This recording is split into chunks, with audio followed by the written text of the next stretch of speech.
Hello, everyone. Thank you for joining us for this segment of The Connection. I am your host, Angela. About 3 years ago, we graced this studio with women from the community. They were beautiful, intelligent, and business savvy. And what they did is they shared their hearts with regards to family and life and the challenges that they may have had. So today, you can't see them right now, but they are in here. We have men from the community. They are titled and they're positioned, but what they've done is they've left that at the door and they're going to speak to us today from their hearts. Isn't that awesome and fascinating? So listen, I want you to just stay put because we're going to have some great conversations. So I say to the men in the studio, welcome. Thank you. How's everybody doing? Wonderful. Everybody wonderful? Absolutely. You know, we entitled this called Men of Distinction because all of you are distinct in your own respective areas. And this is a bromance holiday special. Do you know what that means? You don't know? You don't know what bromance means? Bromance means that all of you have something in common, something like light mind, something that has linked you together. Your paths have probably crossed. So it makes you brothers because there's something that you were thinking similarly, and maybe you partner on it. Maybe you've been in an event together. So it's just something to like mind, hearts, and spirits. So it's called bromance. That's my word. All right. Y'all gonna have to loosen up. This is the tell them they don't even know how I do this, do they? They don't know, but my audience knows. And so we have different ages, we have different groups and races and walks of life and positions. And so this is what America looks like. This right here. So with that, let's segue into the first question. Tell me, gentlemen, what's on your heart? Somebody can jump in. Anybody jump in. We've got 2 mics. So let it rip. When I grew up in Lansing, we had playground programs and we had activities for young people in the summers, and we kept an eye. And the one thing that we're drifting away from is education and mentoring, and we're spending too much money or too little money on the front side of life, which forces us to spend too much money on the back side of life. Okay. And so I would think that we've still got to, have a dialogue and an emphasis. Okay. That we really spend time and we work, and my degree's in elementary education, that we have to strengthen the families because we have too many babies having babies, and then we're asking them to say that we need more guidance from the home when the home doesn't have the foundation to give that guidance. So we have to speak to that. So that's what Okay. I'm saying. Okay. Thank you. You know something? Please forgive me. Let's do this real quick. Everybody introduce yourselves. We're going to start with this side, and then we're going to come back to this side because I want them to know who they're seeing and who's speaking from the heart. Well, first of all, my name is Jonathan Owens. I'm from Lansing, Michigan. I live in Grand Ledge. Okay. My name is Darren Horn. I live in Lansing, Michigan. Okay. Scott Rigglesworth, live in Holt, Michigan, and proud MSU grad. Andrew Brewer Jr. from Lansing, Michigan, and a graduate of Sexton High School. Okay. Walter Gibson, currently residing in Holt, Michigan. Okay. Adam Williams. I'm currently residing in Lansing. I'm from Detroit. All right. Now we're going to start with this side here, and we're going to go around. All right. My name is Andre Worthy. I'm originally from Milwaukee, Wisconsin, but I consider myself a Lansing native. I'm a Lansing native who grew up in Lansing, West Junior, Lansing Sexton, LCC, Okay. Community College. So anyway. What's thank your you. name? Joel Ferguson. I'm sorry. Okay. There may be people who don't know. Thank you. My name is Sean Holland. I am a Floridian transplant Lansingite, currently residing in DeWitt, Michigan. Okay. Tom Cochran, Lansing Public School product. I graduated from Everett, went to Walter French, Foster, Maplewood. I currently live in Mason with my wife. And glad to be here. Thanks for having me. Thank you. Melvin Jones, a transplanted Buckeye. Watch it. And glad to be here. Thank you, gentlemen. Okay, so we can continue with the question. Mr. Ferguson led it off with what was on his heart. Who else wants to speak to that question? Well, let me begin by saying that something similar is on my heart, and I'm focusing the Clergy Forum in 2017 around educational issues. I think that education is perhaps the civil rights issue of our time. Okay. And want to focus more in that area around those kinds of issues because we're losing too many young people to the system. Okay. And I think it's important for us to put some energy, some time, and whatever we need to do as a community behind helping our educational system to produce for us the kinds of citizens that we need to have. Okay. All right. What's on my heart is the divisiveness that I see in this country. We just came through one of the most difficult elections.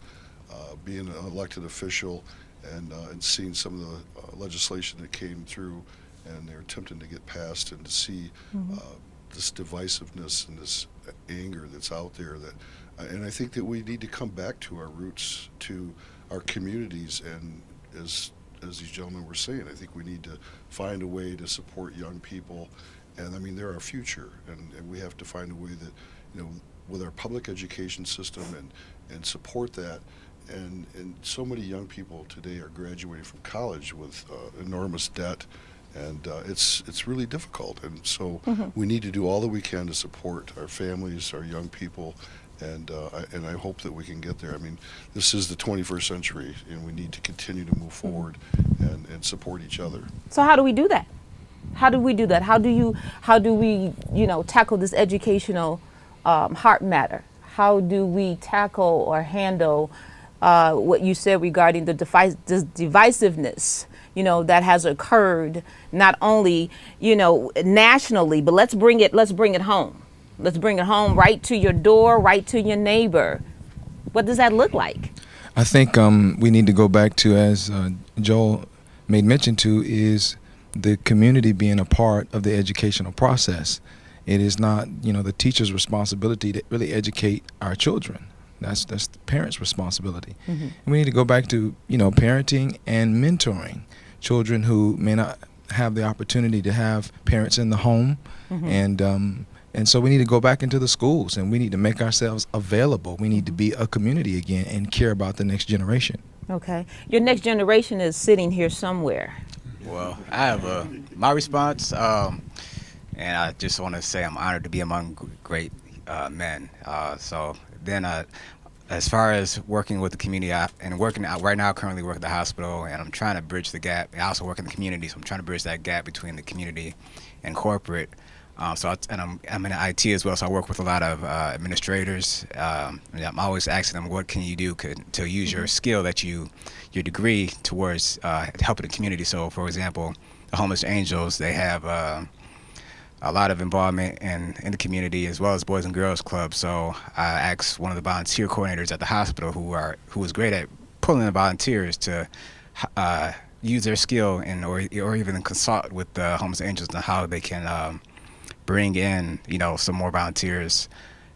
So that's one way. Is just like, I'm just piggybacking off of what you guys have already said, is that you got to connect the community with the people who aren't in the community currently. And I think we lose sight of that because of our education or our jobs, but really just bringing it all together through different methods. And I think just bridging that gap is different ways through it, whether it's through I don't know if it's an agency, but I know the Boys and Girls Club are doing a great job at asking mentors to come and speak, and I hope Central is also doing a good job of that as well. So, so what I think I'm hearing is all hands on deck. Yeah. Is that what we're saying? Okay. The show is called Real Thoughts, Real Talk. Okay. And so in the context of that, some answers may be raw. And that's okay. So I just want you to be comfortable with that, okay? I got another question. Does anyone else want to speak to the heart matter? Their heart matter. What's on your heart? I mean, I would like to jump in there if I can. Yes. I first and foremost, I appreciate you once again putting together this show and allowing the men to be featured, because a lot of times our stories do need to be heard, and a lot of times we don't have an opportunity to be heard unless we're a celebrity or we're an actor or something along that line. But we're out here in the marketplace. We're out here where the people are at. And for us, I think what you talked about, raw, we have to be raw. We need to be able to be transparent with, especially our young men. Let them know that we may have made mistakes, we may have did things, but it's not over yet. And I know personally for me, I love the underdog, because I was an underdog. All right. Okay. A lot of people, don't really understand who I am as a person and what I went through. But what I'm able to do now, I'm able to identify those things because I know what it was to be there. I work in the employment sector right now, where we help young men come in and get jobs, and we see these young men come in, and sometimes they're wearing flip-flops, sometimes they're wearing do-rags, sometimes they're wearing various different types of clothing, and they're coming to seek employment, and unfortunately they don't even know how to prepare, for a job. And so for me, more or less, I think I have a responsibility to be an example and be a mentor, because I was that same young man wearing them flip-flops. I was the same young man wearing the do-rag. You know what I mean? So for me, I think we need to become more intentional and take time out for them, because there is a need out here, and if we see it, our young men, they are dying, they are being incarcerated, they're being enslaved, not only mentally, but also spiritually, academically, and so many other different ways. So I think once again we have to continue to be intentional, and we need to continue to share our stories and be transparent with those young men, because when they see us, they think all they see is the suits, and they think we've always been like this, but we haven't always been like that. So for me, that's where my heart is at, for the underdog. Okay. Yeah. All right. Let me add one point. I was invited when Sexton won the state title to be the speaker for the kids at their banquet.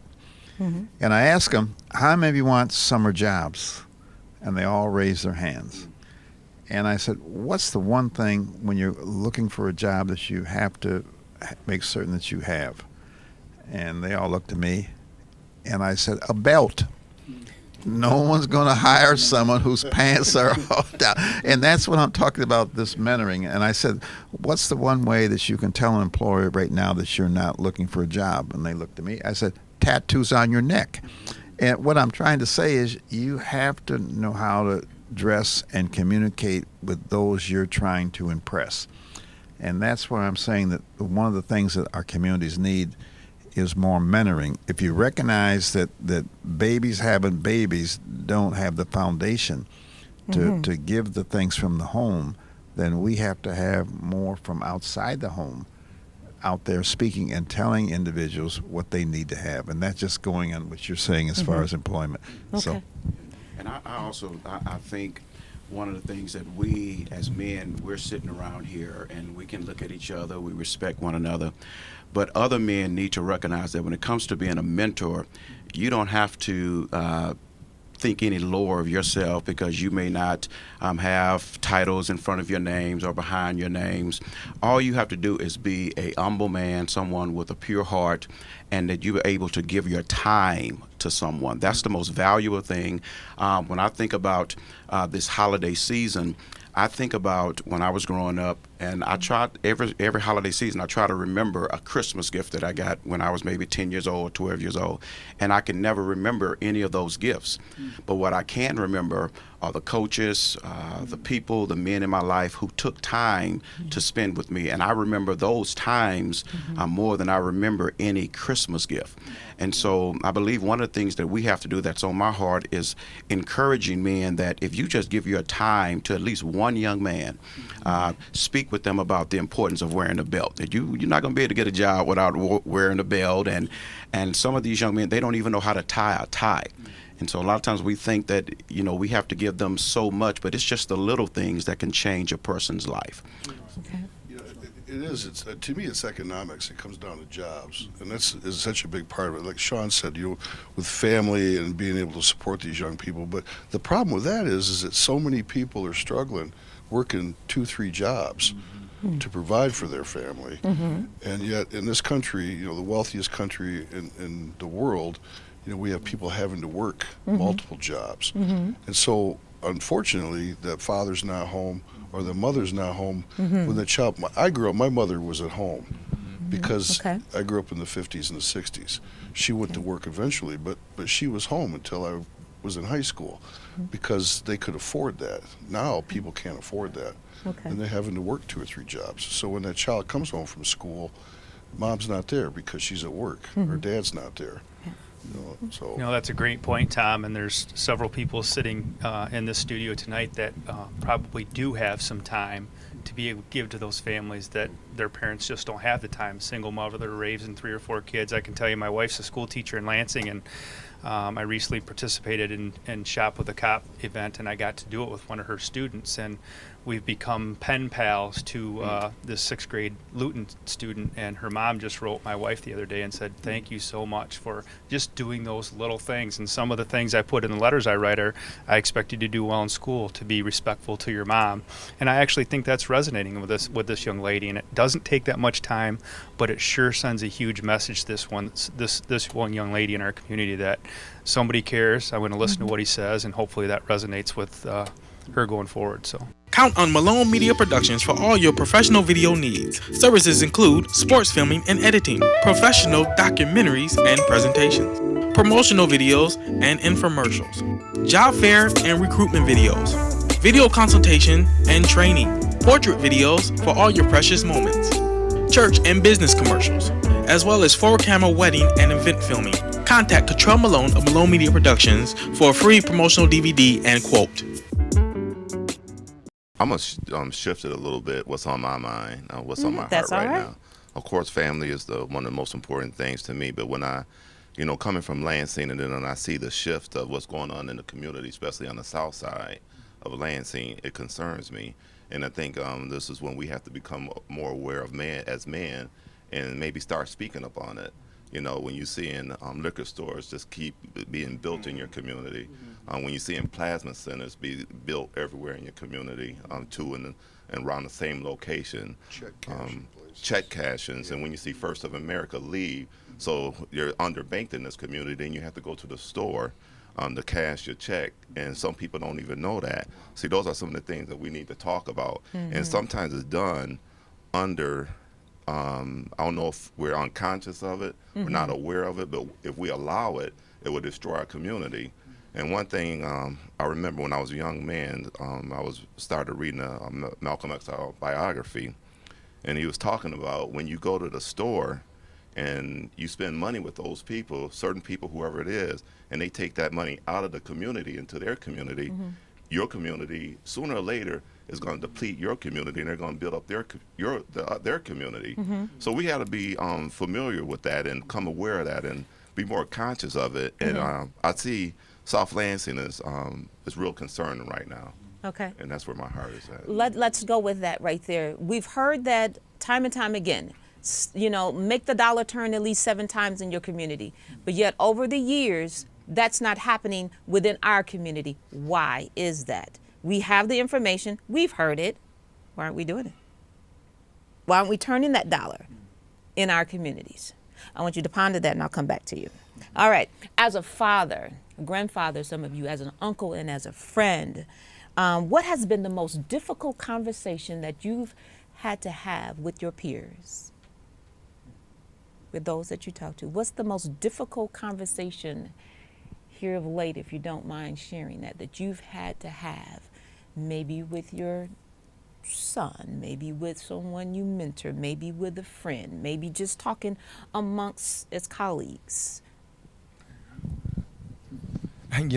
Honestly, the most difficult conversation, the most frustrating conversation is those conversations that center around race. It's the most ridiculous conversation. Wealthiest nation, and we're still looking at each other based upon the color of our skin. Okay. And to have a conversation that my father had with me, with my children, 40-something years later, it freezes the brain.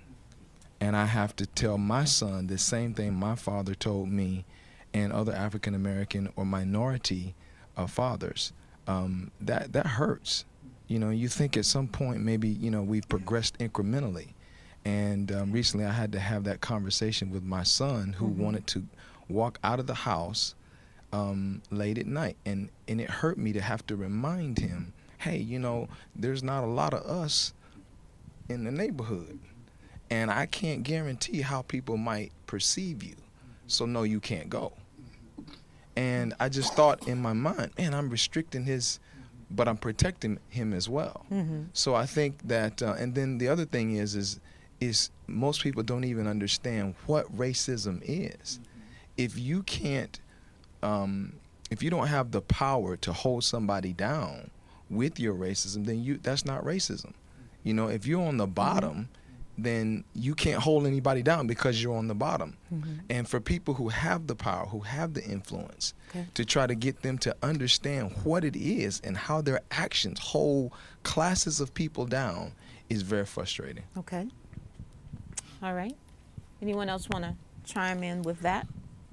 Well, I think you're absolutely right, Sean. As a white man, I have privileges in this country that men of color don't have. And it is. We're having the same conversation. I grew up, my family was from the South, and I remember the segregation and experiencing that in Tennessee, and then coming to Lansing, living here, and during the time when they were integrating schools and seeing that. And I think in some ways Lansing did it well. I think, Joel can speak to that as well as anybody. I think we've done some good things, but we have so much farther to think that we're still having these conversations, and that you as a father have to talk to your son about, being careful out there. It's unfortunate. As a father, I talk about my children being safe as well, but the conversation is different for a black man than it is for me as a white man. So, I think that's the point, is that we have to keep having those conversations. We have to be talking about it, and so many people are afraid to talk about those things. Okay. Jonathan, coming to you. Yes. The most difficult conversation I've had with myself, I don't have any children, I just became an uncle a few months ago, but what I've been battling with myself is I have people who I look up to. I want to get into film and directing and media, so there are all these people that I look up to in the industry, and I'm constantly comparing myself to those people and their success. And so what I had to tell myself is that you can't compare your beginning to somebody else's middle. So everybody starts somewhere, and they all get to a certain point. And I was struggling with, with my beginning, looking at people like Ryan Coogler, Ava DuVernay, Mark Lamont Hill, and saying, well, they're here and I'm still down here. And I'm working hard to get here, but I just can't seem to get here right now. And the thing is, it's a process, and that's what I'm realizing right now, is that you have to work to get to where those people are at. Okay. All right. You're still with the Connection TV show. We are here with the men of distinction in this community. We've got a bromance holiday Christmas special, and they are being transparent and sharing their hearts with you. So this is a first, and hopefully it will not be, a last. But I just want to say, thank you, gentlemen, for doing that. Andre? I just want to talk about, Pastor Hollins was talking about as far as the racism and everything. I definitely know that, racism does exist. And me, my wife actually being Hispanic, my kids being biracial, my mind is open when it comes to race. And to be perfectly honest, I don't even see racism. To be perfectly honest, I don't. Mr. Riggles, Scott were having a conversation when we came in, and we were just talking just as genuine as we knew each other. Prior to that. So more or less, I think it's really about the person's heart, and I think even to the point it's even ignorance, because when someone is being racist towards someone, then they're really not even understanding really why you're disliking me. But when you got love in your heart for someone, you don't see necessarily the skin complexion of the person. You look at the matter of who that person was created and who created that person. So for me personally, when I look at, racism, I see it, but I know also that the media plays a major part in, in increasing it and making it seem worse than what it is. Some of the, the most, awesome conversations I've had is with men of different colors and different nationalities and cultures, and I look forward to that. So I'm comfortable in my own skin, and I'm confident confident that I know that I can carry myself in whatever room, despite whatever color it is of a person. So I think, once again, it's just really the ignorance. And I think it even goes even deeper when you look at, once again, the brokenness in the homes and all of these other things. And sometimes the people that's acting out on the racism that, that's existing today is nothing more than, young men that didn't have fathers, and they're looking for an opportunity to vent that anger. So they're out here rallying, and they're out here, protesting, and really they don't even know what what it's really about. They're just doing it out of anger. So for me, more or less, I just want to, when it comes to racism, I know that it exists, you know what I mean, but I don't think that it's as bad as we tend to make it be. I believe that the media has a lot to do with it, and if we continue to listen to the media, then after a while you'll be influenced, you'll walk into work looking at people sideways and all these different type of things. So I try to be careful with what I allow to come into my spirit and what I take in and how I process it, but I try to always look through people through the eyes of love, and no matter what color they is, they're still my brother. They still, God's child, and I have to treat them with that. All right, that is awesome. Okay, we're winding down. This is dynamic conversation. I wish we could have some more time. So again, thank you for being here. You're with the Connection TV show. Question: each person, give me a nugget of something. What does 2017 look like for men in America? Is that a fair question? Yes. All right, let's go down the line. Start over here, Andre. Well, what does it look like? I mean, I believe honestly, it depends on how you perceive it and how you view it. For me, 2017 looks wonderful. I'm looking forward to it. It's a new year. I have family. A lovely wife. I mean, it's looking really great. So 2017 is going to be an awesome Joe, let's go. It's marginal because you can't solve a problem until you recognize a problem. And when we have folks running out here, let's say Black Lives Matter, they're misguided because they're only talking about Black Lives Matter if a black is harmed by the police. But if we're not supportive of the police, then our communities aren't safe. And if we can't talk about Black Lives Matter when it talks about a young girl at 3 years old or 12 years old getting shot by us, and we don't want to shut down the city over her getting shot, but we want to talk around, and then we're against stereotyping. Yet we'll stereotype a policeman, the police department, as opposed to recognizing that we're not going to do well. And the same with education. If we can't talk about things in a meaningful way that talks about totally across the board, no one's going to hear us. So I can't look forward to things until we find a way to do that also. All right. Just hard work, teamwork, and trying to get to the truth of matters. In the information age, there's so much information out there, and those who can control the information control people. And I think we've got to be able to listen and come up with creative strategies for our community. Okay. Well, I always try to remain optimistic, and I think it'll be a new year. This year is coming to an end, obviously, and I family, community, and I try, for me personally, just in my own way, try to impact what I can and what things I have control over as far as my family and my community. So, I think if all of us just give a little bit of ourselves and try to help someone else, those that need help, that's what we have to do as a community. We need to move forward, and we need to continue the conversation. So thank you for having this conversation, Angela. I am very uncertain about the quality of life as we go into 2017. And I think that much of my consternation has to do with the political climate and the very fact that the nature of America, because of its multiculturalism, cultures are clashing. Black males, I think, have been in trouble, and I think we are still in trouble. I tend to think that we need special initiatives to reach the brothers. My my daughter, I recall a few years ago, brought a couple of gentlemen that she was surveying, and I had to tell her that their head didn't look right. Mm-hmm. Mm-hmm. And of course, I'm thinking generationally because of children that's going to result from a union of that nature. I think we've got a lot of hard work. A lot of hard work. Ahead Okay. of us, and I don't think that the sun is going to come up on its own. Mm-hmm. I think that we've got to dig in Okay.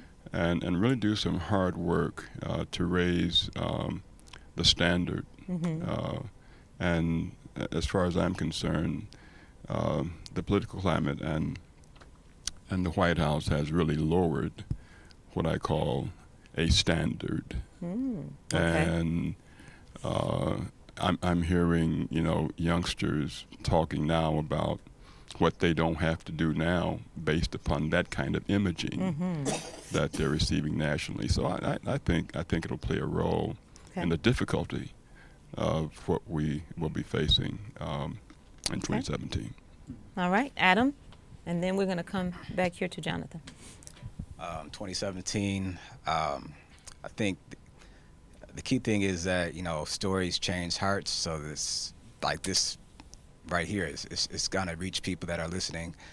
So I think in 2017, with the negative, there'll be more barriers or walls through this technology increase, because I work in technology.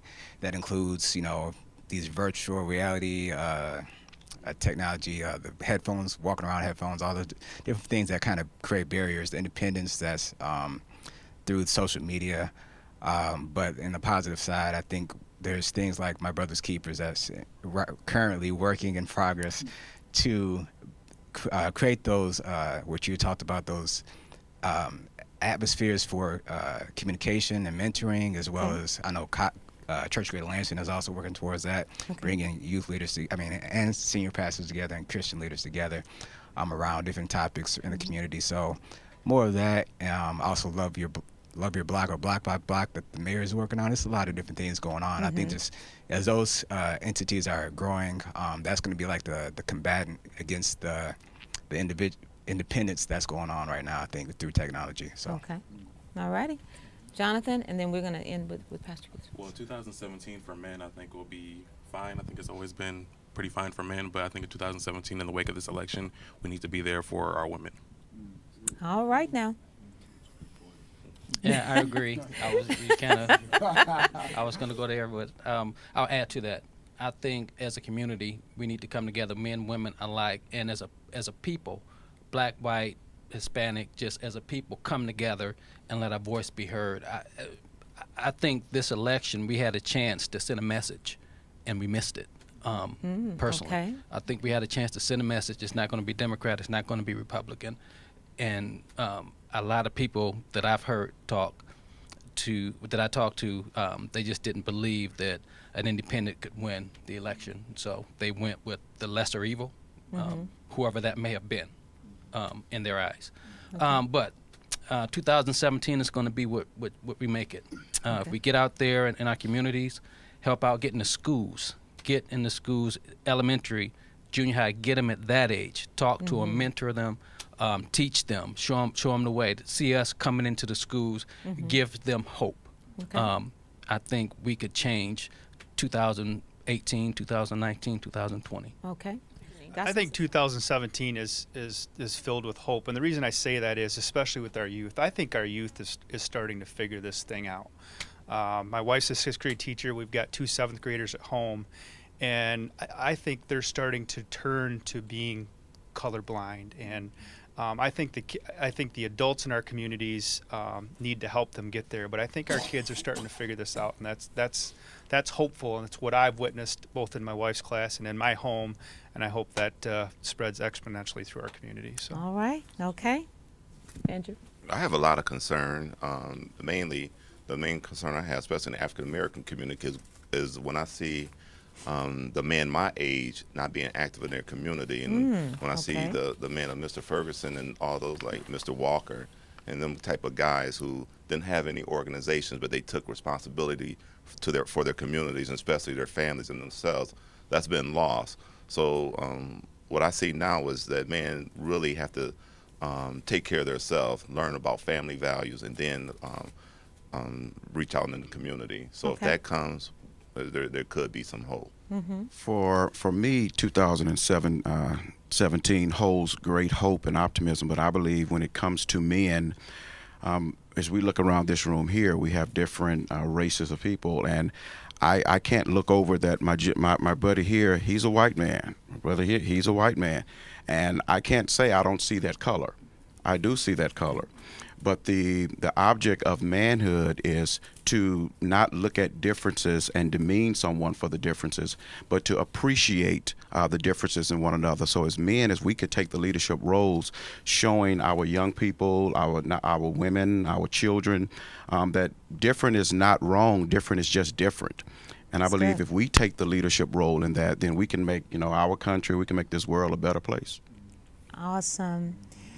I'd like to thank each of you for taking time out of your schedule to come and sit and have a conversation. I do believe that we need to hear more from the hearts of men, and for that I applaud you for doing that, for being transparent here and knowing that there will be many who will see it, and then hopefully they will engage you in conversation when they see you. Some of you look very stunned and surprised. I guarantee you this is not wine. It's not wine. I know one person said, what is going on? Are we drinking on TV? Well, I saw Pastor Gibson here, and I didn't think he was serving wine. So, because this is holidays, and we're going into the holidays, and we just wanted to salute you. We wanted to, how are you going to be on TV and on the phone? I really don't even understand that. Okay? That's what makes, live TV so great. And so, we want to raise our glasses to you and salute you as men who are on the front lines in the community, who are doing the work, who are mentoring, and who are building successors. So cheers to you and your titles and positions, and we will see you in 2017. That's Real Thoughts, Real Talk. Thank you for joining the Connection TV show.